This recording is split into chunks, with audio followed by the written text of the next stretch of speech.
बिस्मिल्लाहिर्रहमानिर्रहीम, अस्सलाम वालेकुम। आप देख रहे हैं हेड ऑन और मैं हूं मुनीब फारूक। पाकिस्तान की सियासत के अंदर तो तलातुम था ही, अब आपको सुप्रीम कोर्ट के अंदर और बाहर दोनों तरफ तलातुम नजर आता है। सुप्रीम कोर्ट के अंदर भी आज कुछ बदतमीजी की गई। एक सीनियर वकील वहां पेश हुए और उन्होंने चीफ जस्टिस को मुख्तलिफ अलकाबात से नवाजा। बहरहाल उनको बाहर निकाल दिया गया, लेकिन उनका कहना था कि जो आप कर रहे हैं वो गलत है, आइन से मुतसादिम है, ये बेंच गैर कानूनी है, 63A की ये हेयरिंग कानूनी तौर पर और आइनी तौर पर जायज़ नहीं है। हुकूमत ये करवा रही है और आप पाकिस्तान तहरीक इंसाफ के वकील जनाब अली जफर को मुकम्मल तौर पर दलाइल देने का मौका नहीं दे रहे। ये पाकिस्तान तहरीक इंसाफ से ताल्लुक़ रखने वाले एक सीनियर वकील जनाब मुस्तफ़ीन काज़मी साहब ने कहा, और बाहर आकर भी वो इस बात का दफा करते रहे, वो ये समझते रहे और कहते रहे कि ये उनकी जमात के खिलाफ हो रहा है। और इसके बाद तैयारी ये है पाकिस्तान की सुप्रीम कोर्ट की, आज के चीफ जस्टिस की और हुकूमत की, कि पाकिस्तान तहरीक इंसाफ पर पाबंदी भी लगाई जाएगी और बहुत कुछ किया जाएगा। वो आईनी तरमीम जो अभी तक आई नहीं, जिसके बारे में हुकूमत ने बहुत कोशिश की, लेकिन अब इरादा ये है कि वो अगले 5 से 7 रोज़ के अंदर ऐवान के अंदर पेश की जा सकती है। उसके बारे में बहुत से तहफ़्फ़ुज़ात का इजहार किया। साथ ही साथ जो गुफ्तगू जनाब अली जफर साहब ने बाहर निकल कर की, जब उनसे पूछा गया कि क्या ऐसा हो सकता है कि इस बेंच को इस सिरे से फारिग कर दिया जाए और कोई नया काम शुरू हो जाए और अक्सरीती जज बैठ जाएं और फिर वो अपनी अदालत लगा लें, तो उसके जवाब में जनाब अली जफर साहब ने क्या फरमाया, जरा सुनिए। सर, अगर मेजॉरिटी जजेस 11 से 12 जजेस अपनी अलग अदालत लगाकर काजी फायद ईसा पर अदम इत्मीनाद करते हैं, इसकी कानून में कोई गुंजाइश मौजूद है? जी, पहले हुआ था मलिक असद केस में यही हुआ था, जब बाकी जज साहिबान बैठ के उन्होंने फिर फैसला खुद कर दिया था और चीफ जस्टिस साहब को हटा दिया था। चीफ जस्टिस को हटा सकते, इसका प्रेसिडेंट मौजूद है। अब जिन सीनियर वकील मुस्तफ़ीन काज़मी साहब ने आज सुप्रीम कोर्ट के अंदर जनाब चीफ जस्टिस के सामने मुख्तलिफ बातें की, वो बाहर निकल कर भी उनको डिफेंड कर रहे थे और उनका मौक़िफ़ बड़ा वाज़ेह था। वो क्या फरमा रहे हैं, जरा सुनिए। बेंच अनकॉन्स्टिट्यूशनल, जो इस फैसले का ऑथर है मुनीब अख्तर, उसको नहीं शामिल किया गया, और उसके बाद जो 2 नईम अख्तर अवान और अमीनुद्दीन, अब ये बिल्कुल ये ओरिजिनल बेंच का हिस्सा नहीं, तो आप री आर्ग्यू करें ना। अब अली जफर साहब को कोई बात ही नहीं करने दे रहे। तो आपने बेसिकली उनको थ्रेट किया है कि आप कोई थ्रेट नहीं किया है, कैसे फैसला कोई थ्रेट नहीं किया है। उनको सिर्फ ये कहा है कि आप इंसाफ को नहीं, आपने कहा है 500 वकील बाहर खड़े हैं, हम देख लेते हैं आप कैसे फैसला करते हैं। नहीं, 500 वकील बिल्कुल खड़े हैं, हम उसका जो है तहफ़्फ़ुज़ करेंगे। हमारी पार्टी के खिलाफ हो रहा है ये। हमारी पार्टी यानी पाकिस्तान तहरीक इंसाफ के खिलाफ हो रहा है, लेकिन जो जनाब सलमान अकरम राय साहब ने कहा उसकी अहमियत बहुत ज़्यादा है। वो मामला 63A से आगे का है, वो मामला फौजी अदालतों का है, वो मामला उस आइनी तरमीम का है जो कि हुकूमत करने वाली है, और उसी के गिर्द शायद अब पाकिस्तान की सियासत भी घूम रही है। डिटेल डिस्कशन से पहले मैं चाहूंगा कि आप सलमान अकरम राय साहब का ये क्लिप जरूर देखिए। आपको, मुझे, हमारे बच्चों को फौजी अदालतों के सामने पेश करने का मंसूबा है, जहां खुद ही इल्जाम लगाने वाला कर्नल मेजर जज होगा। हमारे सामने एक दीवार को खड़ा किया जा रहा है, हमारे ऊपर पहरे होंगे तलवारों और बंदूकों के, हम बूटों के नीचे जिंदगी गुजारेंगे। क्या ये आपको कबूल है? मुझे ये कबूल नहीं है। आप हमारा साथ इसलिए दीजिए कि शराफत का ये तकाजा है, मुल्क को बचाने का ये तकाजा। ये सिलसिला अब हमारे सामने है। आज सुप्रीम कोर्ट के बाहर जो वकला जमा थे, उन्होंने बताया जाता है कि चीफ जस्टिस के पुतले भी जलाए, उनके खिलाफ नारे भी लगाए, और कहा जाता है एक बड़ी तादाद थी। अलबत्ता जिन जो फुटेजेस के अंदर नज़र आ जाता है वो यही है कि तहरीक इंसाफ से ताल्लुक़ रखने वाले ज़्यादा वकला थे, या पाकिस्तान तहरीक इंसाफ को जो लॉयर्स फोरम है उससे ताल्लुक़ रखने वाले वकला थे। बहरहाल एहतजाज तो हुआ और बहुत कुछ कहा सुना भी गया। प्रोग्राम में इस तमाम सूरत हाल को डिस्कस करने के लिए हमारे साथ मौजूद हैं बैरिस्टर अकील मलिक साहब, जो कि ख़ुद एक वकील भी हैं, MNA हैं, पाकिस्तान मुस्लिम लीग नून से मुशीर हैं वजारत कानून व इंसाफ के। बहुत शुक्रिया आपका बैरिस्टर साहब हमारा साथ देने का। जनाब हसन रज़ा पाशा साहब मेंबर हैं पाकिस्तान बार काउंसिल के, सीनियर एडवोकेट हैं, सुप्रीम कोर्ट ऑफ पाकिस्तान के मामलात को अच्छी तरह समझते हैं। जनाब चौधरी इशफाक साहब सदर हैं इंसाफ लॉयर्स फोरम के और सीनियर एडवोकेट हैं सुप्रीम कोर्ट ऑफ पाकिस्तान के। इस एहतजाज के अंदर खुद भी शामिल थे और उनके तहफ़्फ़ुज़ात अपनी जगह यकीनी तौर पर है, हम उनसे भी बात करेंगे।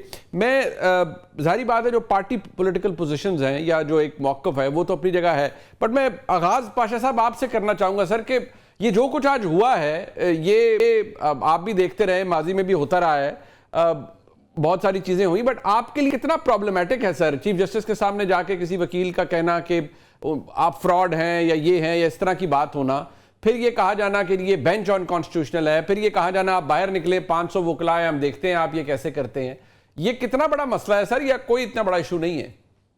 बिस्मिल्लाहिर्रहमानिर्रहीम, बड़ी इम्पोर्टेंट बात है कि अगर आप माजी करीब में जाएं, जब ये 63A का बेंच बना था तो उस वक्त के सुप्रीम कोर्ट बार के प्रेसिडेंट, 7 साबिक 6 सदूर सुप्रीम कोर्ट बार के, पाकिस्तान बार काउंसिल के 9 मेंबर जिनमें इत्तेफाक से मैं भी शामिल था जी। हम जनाब जस्टिस उमर साहब बंजारा साहब की सरबराही में ये केस शुरू होने लगा तो हम चले गए। हमने जाके उनको रिक्वेस्ट की कि जनाब मेहरबानी करें कि जो बातें बाहर चल रही हैं बेंच के हवाले से और इस अदालत के हवाले से, तो हमारी ये जॉइंट रिक्वेस्ट है कि आप मेहरबानी करके फुल कोर्ट बना दे ताकि ये मसला, जो भी फैसला आपने करना है, फैसला सुप्रीम कोर्ट ने करना है, हमें इससे कोई तल्लक नहीं है कि आप पीटीआई के हक में करेंगे, नून के हक में करेंगे, जिधर भी करेंगे, लेकिन इस अदलिया के इदारे के लिए इसकी तो बेतौकीरी से बचने के लिए हम ये कह रहे हैं कि आप करें। ये सिर्फ हमने 2 मिनट की रिक्वेस्ट की। ठीक है जी। चीफ जस्टिस साहब जो बेंच हेड कर रहे थे उन्होंने कहा ठीक है आपकी बात हो गई, थैंक यू वेरी मच। ठीक है। और हमने ना कोई धमकी दी, ना हमने कोई आगे से कोई जवाब सवाल किए, बोर्ड ऑन किया और वापस आ गए। शाम को बैठ के आपके चैनल्स पे हमने कहा जी हमने तो रिक्वेस्ट की थी, अब नहीं मानी तो उनकी मर्जी। लेकिन जिस अंदाज में इन्होंने किया है ये आज, मैं समझता हूँ कि इंतहाई कंडेमनेबल है।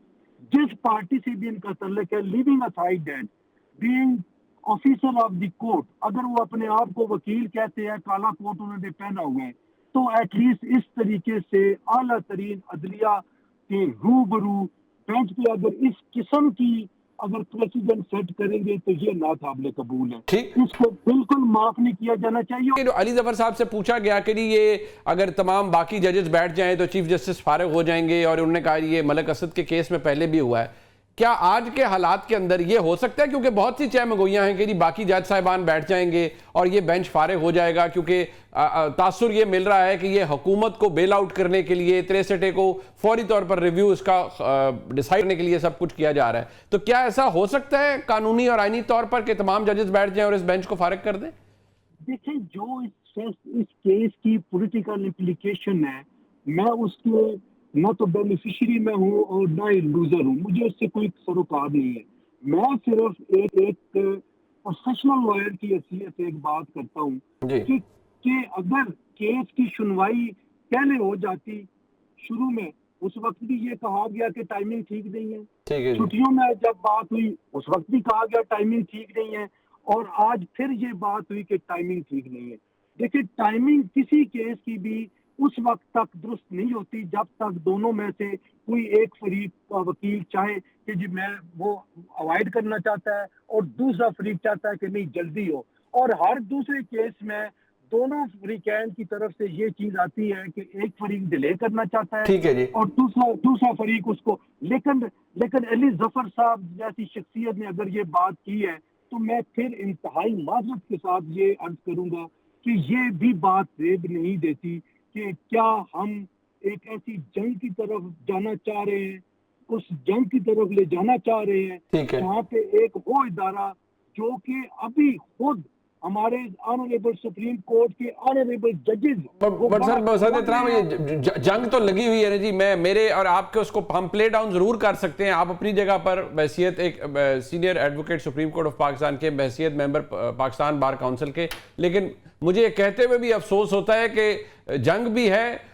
बसद एहतराम और अफसोस के साथ कहूंगा कि तूफान बदतमीजी भी है और बहुत कुछ है, लेकिन ये हो रहा है अपनी जगह। मेरे साथ रहिएगा पाई साहब, जनाब चौधरी इश्तियाक साहब ने भी ज्वाइन कर लिया, लेकिन बैरिस्टर साहब मैं सबसे पहले आपके पास आऊंगा। देखिए, रिव्यू फाइल करना वो अपनी जगह बात मौजूद है, लेकिन जिस तरह से इस बेंच की तश्कील के ऊपर एतराज़ात हो रहे हैं, एक तासुर बहुत जोर पकड़ा है कि ये शायद एग्जीक्यूटिव के साथ मिलकर ये सब कुछ किया गया है। फौरी तौर पर ऑर्डिनेंस का आ जाना, एक स्टैट्यूटरी लॉ के अंदर ऑर्डिनेंस के जरिए फिर तरमीम होना और फिर एक बेंच कॉन्स्टिट्यूट हो जाना, सो इसके ऊपर बड़ा एतराज है।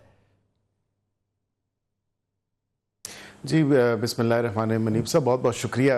देखिए, बार और बेंच का जो आपस का एक रिश्ता है बड़ा एहतराम का और एक बड़ा प्रोफेशनल रिश्ता होता है, क्योंकि जो बेंच पे लोग होते हैं वो किसी न किसी टाइम पे बार का हिस्सा रहे होते हैं, बार से मुंसलिक रहे होते हैं, और बेंच के की रिटायरमेंट के बाद बेंच मतलब अपनी जजी की रिटायरमेंट के बाद जाहिर बात है कई जो जज हजरात हैं वो प्रैक्टिस की तरफ भी लौटते हैं। तो ये एक ऐसा अटूट रिश्ता है जो कि कायम व दायम रहता है और एक दूसरे का लाजम मलजूम है एहतराम भी करना और एक दूसरे के साथ जो प्रोफेशनल वे ऑफ डीलिंग है उसको भी इंटैक्ट रखना।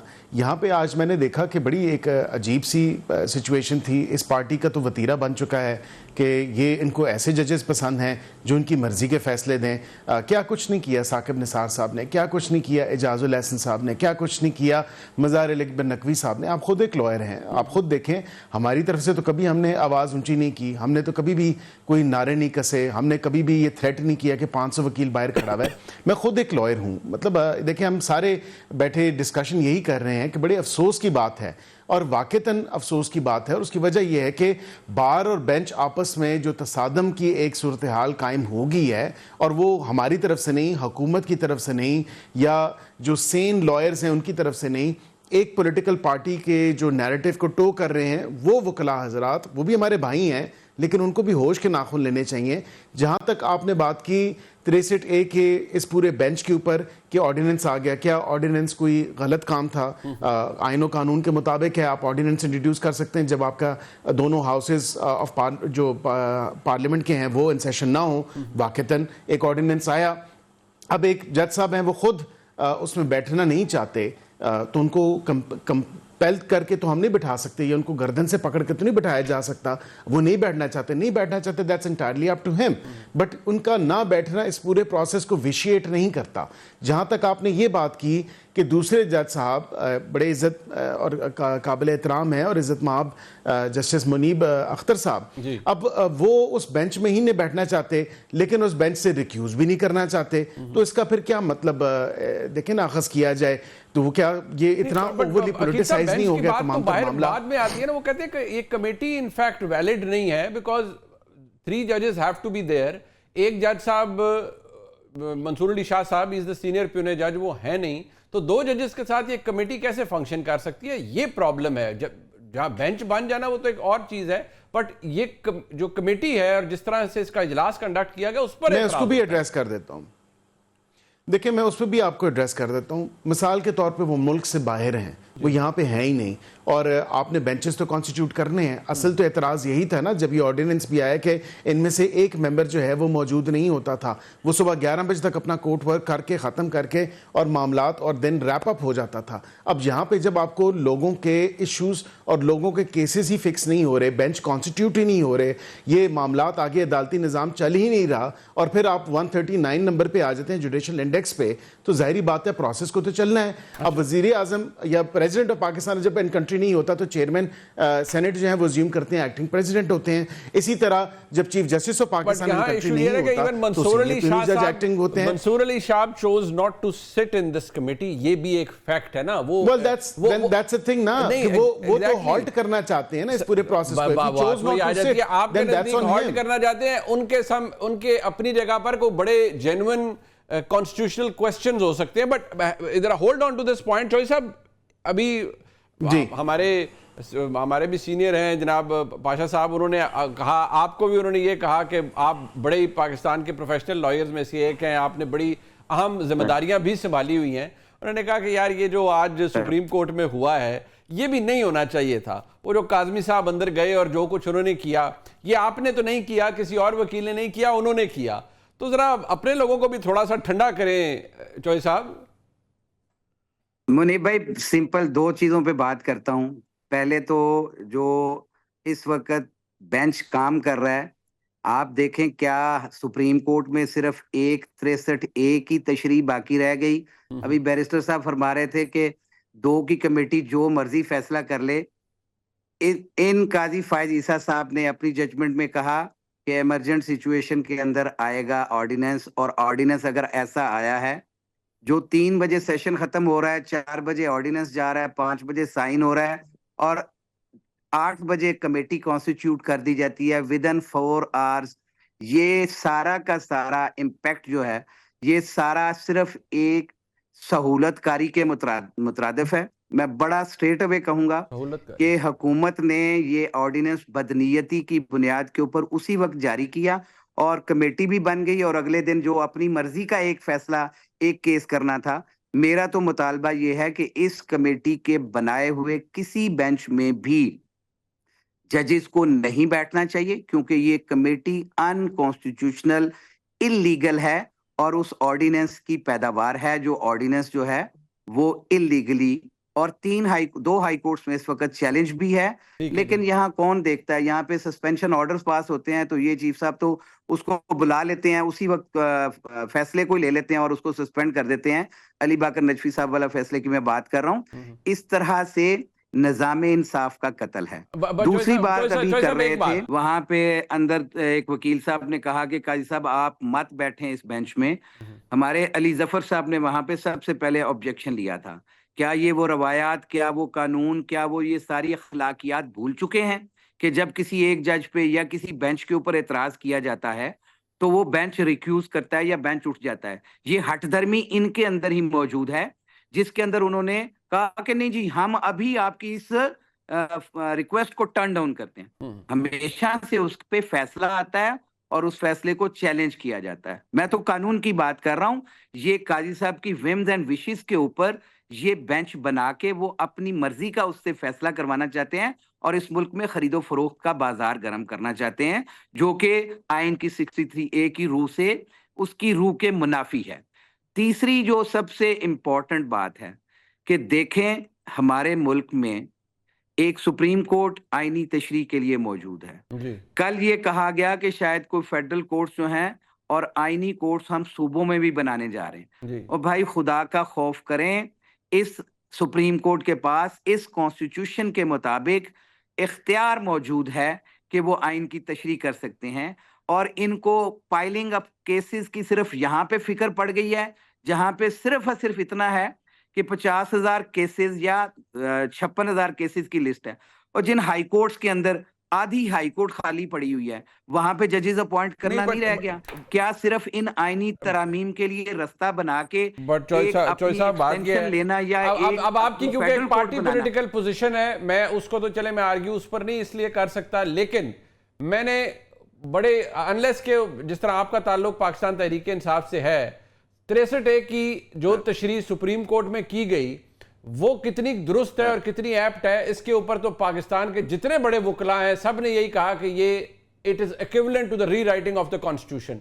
अगर उसकी कोई दुरुस्त तशरीह कर ली जाती तो आज शायद ये मौका भी ना आता, लेकिन उस वक्त जो कुछ हुआ बंदयाल साहब के वक्त वो भी हमारे सामने है। बट बात ये आप कहते हैं कि इसकी जरूरत नहीं है, वो तो एक और सेपरेट मसला है। हमारा मसला तो ये है कि हम कंडक्ट के ऊपर बात कर रहे हैं कि this is equivalent to threatening a chief justice, कि आप बाहर निकले 500 वकील खड़ा हुआ है। सर ये कितना अच्छा तरीका है साहब? सर देखिए, मेरी बात सुने, इस अदलिया को इन वकला ने बचाया, इस काले कोर्ट ने बचाया, इनके लिए हमने गोलियां भी खाई, इनके लिए आजादी जुडिशरी के लिए हमने पेट्रोल बम भी सहे।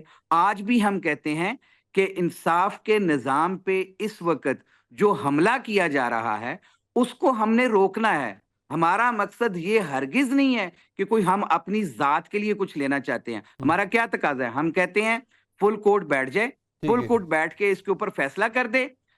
अगर ये ऑर्डिनेंस ठीक है, अगर ये ऑर्डिनेंस बदनीयती पे मबनी नहीं है, फुल कोर्ट तलब कर लें। काजी साहब क्यों नहीं फुल कोर्ट? बड़ा उस दिन तो ये कह रहे थे कि जी देखे मेरे 1 साल के बाद मैंने ही फुल कोर्ट बनाई, ये क्रेडिट जब वो ले रहे थे तो आज फुल कोर्ट क्यों नहीं बुलाते? आज सारे बेंचेस सारे जजेस को बिठाएं। इस एक ब्रेक शामिल करते हैं, ये बहस जारी है क्योंकि मामला काफी तल्ख हो गया है। एक ब्रेक के बाद फिर बात करते हैं हमारे साथ। एक दफा फिर आपको खुशामदीद कहते हैं जी प्रोग्राम में। फुल कोर्ट की बात अभी आपने एक मिसाल दी थी हसन रजा पाशा साहब, आपने कहा आपने एक दफा दी, वो शायद गालिबन बंदयाल साहब का वक्त था, आपने दी, उन्होंने नहीं मानी, आपने शाम को बताया कि नहीं हमने रिक्वेस्ट की थी, नहीं मानी, फेयर एनफ बो डाउन करके वापस आ गए। बट एक आर्गूमेंट जो परसिस्टेंटली चौधरी इश्तियाक साहब हैं और इनके कॉलीग्स हैं वो बार बार ये कहते हैं कि ये निज़ाम अदल पर हमला है। सलमान अकरम राय साहब कहते हैं ये तो फौजी अदालतें बनाना चाहते हैं और फिर हमें बूटों के जोर के नीचे रहना पड़ेगा और ये पैरेलल जुडिशल सिस्टम मुल्क के अंदर लाना चाहते हैं। इस आर्ग्यूमेंट में बैसियत इंडिपेंडेंट लॉयर आपको कितना वजन नजर आता है? एक चीज मैं ये जरूर कहूंगा, और बतौर इदारा पाकिस्तान बार काउंसिल और सुप्रीम कोर्ट बार एसोसिएशन, जो मुल्क की सबसे बड़ी regulatory body Pakistan bar council है, जिसके मेंबर चौधरी इश्तियाक साहब भी हैं, सुप्रीम कोर्ट बार है, दोनों ने कंडेम किया बतौर इदारा, और मैंने पर्सनल लेवल पे भी, इंडिविजुअली भी कंडेम किया ये जो ऑर्डिनेंस आया जिसमें ये तरमीम आई कि जी एक जो जज साहब हैं वो चीफ जस्टिस साहब की मर्जी पे रखेंगे। हमने कंडेम किया और मैं अभी भी इस पे कायम हूँ कि ये ऑर्डिनेंस ठीक नहीं है। अब गवर्नमेंट के पास एक ऑर्डिनेंस बनाने का इख्तियार आइन में दिया गया, वो हो गया। हमने पार्लियामान से भी ये इस्तदा की है कि जब आपके पास ये मंजूरी के लिए आए तो आप इसको, इस शिक को कम अज कम मंजूर ना करें, जो कि प्रैक्टिस एंड प्रोसीजर एक्ट की जो स्पिरिट है उसको खत्म कर दे। ये पहली बात। दूसरी बात, जहां तक आर्मी कोर्ट का तल्लक है, लास्ट ईयर भी आपको याद होगा जब मैं चेयरमैन था, मैंने टाइम एंड अगेन यानी 3 to 4 टाइम्स मैंने ये प्रेस रिलीज भी जारी की और हम प्रोग्राम में बैठ कर ये कहा कि पाकिस्तान बार काउंसिल का ये क्लियर स्टांस है कि कोई भी सिविलियन उसका ट्रायल मिलिट्री कोर्ट में नहीं होना चाहिए। पाशा साहब साथ देंगे। चौधरी साहब बात सिंपल है, पाशा साहब का मेन जो थ्रस्ट है आर्गुमेंट, आपकी पॉलिटिकल पोजीशन अपनी जगह, इशू कंडक्ट का है। चीफ जस्टिस साहब के ने फुल कोर्ट, उन्होंने मिसाल पहले भी दी, अभी आप जब तशरीफ लाए उन्होंने मिसाल पहले भी दी कि शायद गालिबन बंदयाल साहब के वक्त का उन्होंने कहा कि एक मामले पर हमने भी फुल कोर्ट का कहा था, उन्होंने सुना और उन्होंने कहा जी ठीक है आपको सुन लिया, उन्होंने टर्न डाउन कर दी रिक्वेस्ट, नहीं मानी, उन्होंने कहा हम बोर्ड डाउन करके आ गए, हमने कोई नाराबाजी नहीं की, किसी ने बदतमीजी नहीं की। लेकिन यहां पर आपके कोलीग्स कर रहे हैं और मसला यह है कि आप उसे कंडेम भी नहीं कर रहे। सर देखें बात, मेरी आवाज आ रही है? जी जी जी। बात सिर्फ इतनी है कि सिर्फ ये कंडेम करना काफी नहीं। पहले मैं ऐड कर दूं पाशा साहब की उस बात को कि मैं इस बात को अप्रिशिएट करता हूं कि वो उन्होंने उस वक्त भी ये कंडेम किया था, आज भी वो कंडेम कर रहे हैं, आज भी वो कहते हैं। लेकिन मैं पाशा साहब से ये कह रहा हूं कि हमारे एक मेंबर पाकिस्तान बार काउंसिल जो हैं वो इस वक्त लॉ मिनिस्टर भी हैं और वो ये समरी बना के दे रहे हैं। इसके ऊपर जरा गौर करेंगे ना तो पाकिस्तान बार काउंसिल के वो भी रेजोल्यूशन के पाबंद हैं, लेकिन वहां से वो ऑर्डिनेंस बना के दिया जाता है, वहां से वो ऑर्डिनेंस जो है वो प्रोमलगेट हो जाता है, जिसकी वजह से आज ये सारा का सारा जो कोर्ट चल रही है वो गैर कानूनी गैर आईनी तौर पे चल रही है। हमने इसको भी तो आज कंडेम करना है कि क्या इस कोर्ट को, जिसके पास कानूनी तौर पे इख्तियार ना हो, उसने कोई फैसला कर दिया तो फिर कल हम ये कहेंगे जब वक्त गुजर जाएगा कि हम कहेंगे कि यार ये इंसाफ गलत हो गया, ये फैसला गलत आ गया। हमें आज के दिन में इसको कंडेम करना है। पाकिस्तान बार काउंसिल नहीं, बट अगर ये फैसला चौधरी साहब हो जाता है, पाकिस्तान बार चौधरी साहब ये फैसला हो जाए, बेंच तो सुन रहा है, कल भी सुनेगा, कल तक मुलतवी हुआ है, फैसला रिव्यू का आ जाता है, 63 डे की इंटरप्रिटेशन बदल जाती है, ओवरटर्न कर दिया जाता है पुराना फैसला, आपके पास कानूनी आईनी तौर पर तो क्या ऑप्शन रह जाता है? रिव्यू फाइनलिटी ले लेगा, बात खत्म। देखें इन्हीं काजी साहब ने रिव्यू के ऊपर भी जजमेंट दी हुई है, 3 रिव्यू भी हैं हमारे पास। ना आईनी हक खत्म हो जाता है, ना कानूनी तरीके खत्म हो जाते हैं।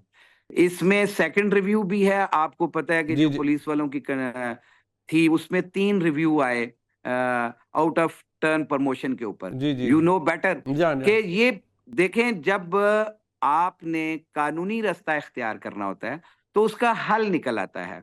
मेरा इसीलिए ये कहना है कि इस तरह के फैसले करने से पहले क्यों ना फुल कोर्ट बुला ली जाए कि जो इस ऑर्डिनेंस को तो बता दे कि उसका इख्तियार चीफ जस्टिस के पास है। आपने कहा उन्होंने नहीं माना, बात खत्म, अब आगे क्या करेंगे सर? तो सब और को ऑप्शन नहीं माना ना। हमारा एहतजाज भी इसी के ऊपर है कि अपनी मर्जी के बेंचेस के ऊपर जो नून लीग ने भी हमला किया, बंदयाल साहब के कोर्ट बाहर जिस तरह से चौधरी साहब निहायत एहतराम के साथ ये अपनी मर्जी के बेंच तो पहले भी बनते हैं, आप सारी उम्र प्रैक्टिस करते रहे, आपको नहीं पता सर मर्जी के बेंच बनते हैं ना सर के नहीं बनते? यही अर्ज कर रहा हूं ना, यही अर्ज कर रहा हूं कि आज की इस फॉर्म 47 की हुकूमत को ये याद नहीं है कि हमने सुप्रीम कोर्ट के साथ क्या किया था। हम तो फिर अपने कानूनी तकाजे पूरे कर रहे हैं, हम अदालत में जा रहे हैं, हम उनको मना कर रहे हैं, हम उन्हें कह रहे हैं कि कानून क्या कहता है उसके मुताबिक फैसला करें,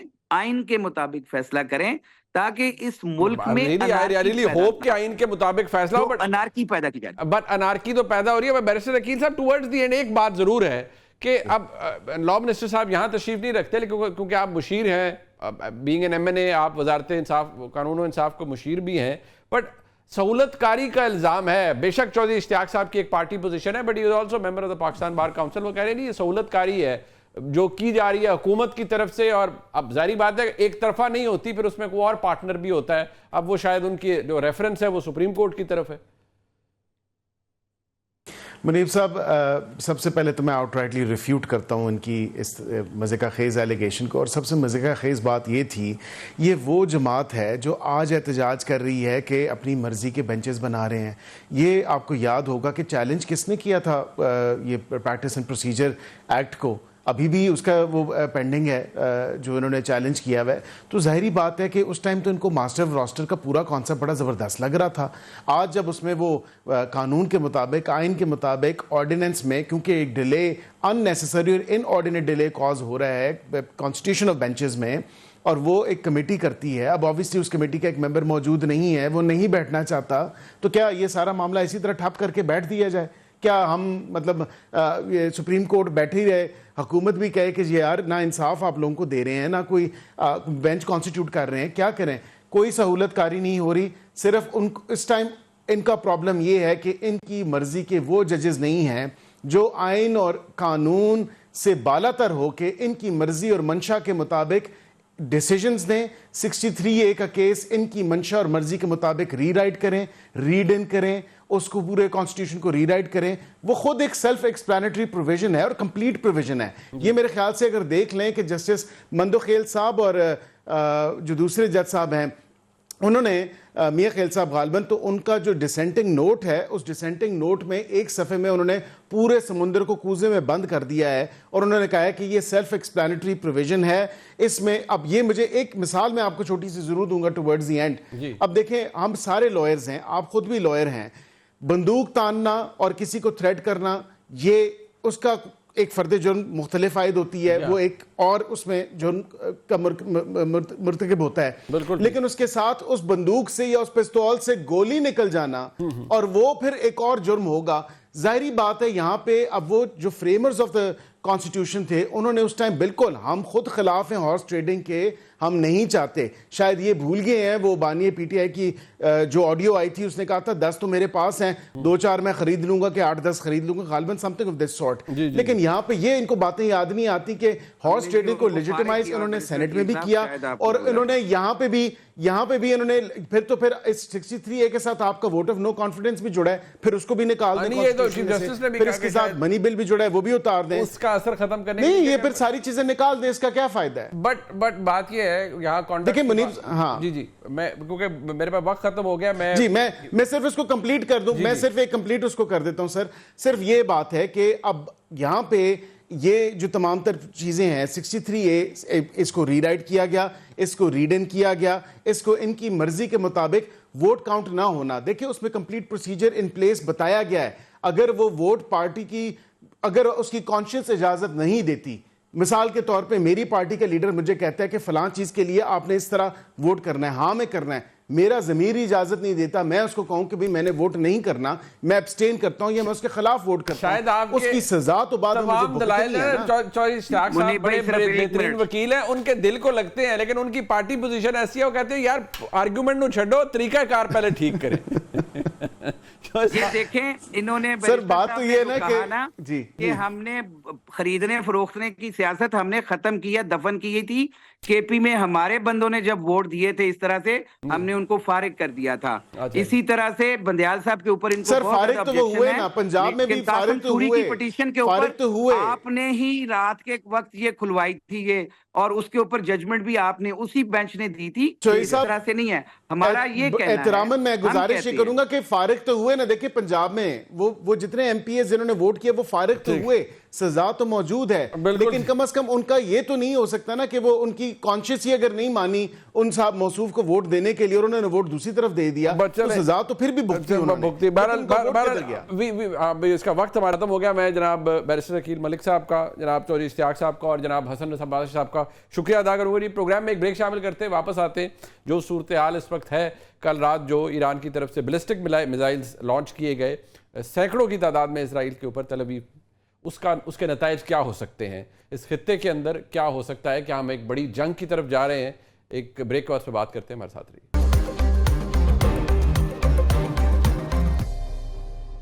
सूरत हाल काफ़ी कशीदा है। कल रात ईरान की तरफ से जो इसराइल में तल अवीव में जो बैलिस्टिक मिसाइल्स दागे गए, उसके बाद कहा जाता है कि एक फुल ब्लोन वॉर शुरू हो सकती है, एक जंग शुरू हो सकती है। जिस तरह इसराइल ने यूनाइटेड नेशंस के सेक्रेटरी जनरल को लैंड नहीं करने दिया, पर्सोना नॉन ग्राटा करार दे दिया, एक ऐसी सूरत हाल है जो किसी तरफ भी जा सकती है। क्या हो सकता है आने वाले दिनों में? मंसूर जाफर साहब हमारे साथ मौजूद हैं जो कि माहिर हैं इन अमूर के, मशरिक़ वस्ता के। बहुत शुक्रिया मंसूर साहब आपका। सबसे पहले मंसूर साहब ये बताइएगा, जिस तरह से ये सिचुएशन इवॉल्व हो रही है, कितना एक्सपेक्टेड था? जारी बात है जिस तरह से हसन नसरुल्लाह साहब को शहीद किया गया, उसके बाद पता तो था कि ईरान की तरफ से कुछ किया जाएगा, बट अब इजराइल की तरफ से क्या मुमकिन है? क्योंकि जो खबरें आ रही हैं वो तो ये कि नहीं, बहुत सख्त एक रिस्पॉन्स आ सकता है टुवर्ड्स ईरान इजराइल की जानिब से। जी, इसमें कोई शक नहीं कि इस वक्त जो कशीदा सूरत हाल है उसका तकाजा और मंतकी अंजाम भी यही दिखाई देता है कि शायद एक ऑल आउट वॉर जो है या ये वॉर थिएटर है, इसका स्पेक्ट्रम मजीद बढ़ जाए। लेकिन जो इस वक्त ज़मीनी हकायक हैं वो थोड़ा सा अदर वे राउंड भी एक फिगर आउट कर रहे हैं चीज़ों को। बिलखुसूस अगर इसराइल के मुतवक्को रद्द-ए-अमल के हवाले से अगर हम बात करें तो इसराइल, इसमें कोई शक नहीं है कि उसके इंटरनल कंजम्पशन के लिए ये ज़रूरी है कि वो ईरान के इस हमले का जवाब दे, क्योंकि ईरान के हमले के बारे में भी अब एक से ज़्यादा आरा जो है वो पाई जा रही हैं कि ईरान ने भी, अगरचे इसकी मैग्नीट्यूड यानी तादाद ज़्यादा थी रॉकेट्स की, बैलिस्टिक मिसाइल्स की, लेकिन जिस अंदाज से और जिन जिन टारगेट्स को हिट करने की कोशिश की गई वहाँ पे इसमें वो मतलूबा धमाका खेज मवाद उतनी तादाद में शामिल नहीं था, उतनी मकदार में शामिल नहीं था जो वाकई एक तबाही बर्बादी का बायस बन सकता था। तो ये मुख्तलिफ थ्योरीज जो हैं वो एक साथ गर्दिश कर रही हैं। उसकी एक रीज़न ये भी है कि इसराइल की तरफ से कोई नुकसानात के हवाले से ना अंदाजे, ना कोई तखमीने, किसी किस्म की कोई इंफॉर्मेशन इसराइली जो डिफेंस फोर्सेज हैं उन्होंने शेयर नहीं की। तो यही वजह है कि मुख्तलिफ लोग मुख्तलिफ मुशराफियाँ कर रहे हैं। लेकिन ये तय है कि इसराइल के इस हमले में, ईरान के इस हमले में 3 जो उनके एयरपोर्ट्स निशाना बने, उसमें बिलखुसूस वो एयरपोर्ट भी शामिल था कि जहाँ से उन तैयारों ने परवाज़ की जिन्होंने हसन नसरुल्लाह साहब के कातलाना कार्रवाई में जो है वो शिरकत की थी। लेकिन जो ज़्यादा नुकसान हुआ वहाँ पे जो तल अवीव के अंदर वहाँ पे एक फ़लस्तीनी 2 नौजवान थे, उनकी तरफ से जो फायरिंग की गई, चाकू घोंपने के वाक़यात हुए, उसके नतीजे में तकरीबन 9 अफराद जो हैं वो हलाक हुए और 20 के करीब ज़ख्मी हैं। तो ये एक फिगर जो था वहाँ से नुकसानात का आया। तो अब जो इसराइल की तरफ से जो रद्द-ए-अमल के हवाले से बात की जा रही है, उसमें एक तो थ्योरी ये पेश की जा रही है कि इसराइल बहुत बड़ा कोई हाई वैल्यू टारगेट जो है वो अपने निशाने पे रख सकता है। मेरी मुराद अली खामेनेई जो सुप्रीम लीडर हैं, उनको निशाने पे लिया जा सकता है। दूसरे नंबर पे उनका न्यूक्लियर जो इंस्टॉलेशन है, तनसीबात हैं, वो हैं। लेकिन इस वक्त जो इसराइल चाहता है, क्योंकि ईरान जो है वो इसकी इकोनॉमी इन शटर है, बुरे तरीके से ख़राब है, वो चाहेंगे कि उसकी ऑयल रिफाइनरीज जो हैं उनको इस वक्त ज़्यादा से ज़्यादा हिट किया जाए, ताकि ये जो एक, अगरचे उस पर आलमी पाबंदियाँ हैं, वो उस तरह से अपना तेल और ये चीज़ें जो है वो बैरूनी दुनिया को नहीं बेच सकता, लेकिन एक अरसे से वो मुख्तलिफ चैनल इस्तेमाल करते हुए अपनी इकोनॉमी को चलाने के लिए ये सारे काम कर भी रहा है। तो मेरा ख्याल है कि वो इस तरह की ऑयल रिफाइनरीज को अपने निशाने पे लेंगे और इसी तरीके से कुछ और अलामती जिस तरीके से इनकी तरफ से दावा किया गया कि हमने मोसाद के हेडक्वार्टर को भी निशाना बनाया है, अगरचे उसकी कोई तबाही और बर्बादी की कोई एम्पेरिकल एविडेंस ना ईरान सामने रख सका है और ना डिनाइल के हवाले से कोई इसराइल ने इस नौयत के क्लेम्स दिए हैं। तो ये इस वक्त जो सूरत हाल जी ठीक। अब एक टुवर्ड्स दी एंड एक सवाल हर एक के जहन में आता है कि हसन नसरुल्लाह साहब की शहादत के बाद कितना बड़ा सेटबैक है हिजबुल्लाह के लिए, और हिजबुल्लाह क्या को वीक हुआ है? जारी बात है लीडरलेस तो हुआ है, लेकिन क्या आपको लगता है कि जो उनका जो स्टांस रहा है या जिस तरह का उनका एक फाइटिंग स्पिरिट कह रहे हैं या फाइटिंग टैक्टिक, उसमें कुछ तब्दीली आपको होते हुए नजर आ रही है? देखिए जी, जो उनके नायब जो कायम मकाम मुकर्रर हुए हैं, उनकी तरफ से जो ओपनिंग स्टेटमेंट आया था, जो इब्तदाई खिताब है, उसमें तो उन्होंने कहा है कि जी हम जो शहीद की लेगेसी है, चाहे वो स्ट्रेटेजिक एडवाइस के तौर पे हो, जो भी उनका लार्जर एजेंडा था, उसको हम एडहेयर करेंगे। और अब तक आप हिजबुल्लाह की अगर कार्रवाइयों का एनालिसिस करें तो आज भी जब इसराइली फौज जो है वो टैंकों पे सवार होकर जनूबी लबनान में दाखिल हो रही थी, तो उस वक्त भी हिजबुल्लाह के फाइटर ने उन टैंकों को अपने मार्टरों से निशाना बनाया और उसके बाद इलाके में इसराइली फौजी हेलीकॉप्टर जो है वो रेस्क्यू के लिए आते देखे गए। और इससे पहले जिस दिन एन उनका कत्ल हुआ था, उस दिन भी इमीडिएटली इसराइल पर जो रॉकेट और मिसाइल दागे गए, वो इस चीज की गम्माजी करते हैं कि उनका जो स्ट्रेटेजिक प्लान है और जो उनका कमांड एंड कंट्रोल सिस्टम है, वो वैसे भी इस तरह के गुरीला जो तंजीमें हैं वो इंडिपेंडेंटली प्ले करता है। एक लार्जर स्पेक्ट्रम एजेंडा जो है वो तय कर लिया जाता है। डे टू डे मामला जो है वो उनकी अपनी ही, जिस तरीके से हमास का मिलिट्री विंग है, उसके बारे में ये चीज तरीकों के साथ कही जाती है कि वो पॉलिटिकल जो उनका सेटअप है उससे टोटली इंडिपेंडेंटली प्ले करता है। अगरचे कहीं ना कहीं उसके कंट्रोल जो है वो मिलते होंगे, लेकिन वो अपनी day to day planning independently करते हैं। ठीक, बहुत शुक्रिया मंसूर जावेद साहब हमारे साथ मौजूद। प्रोग्राम आपने देखा जी, इसका फीडबैक हमें जरूर दीजिएगा। देखने का बहुत शुक्रिया। खुदा हाफिज।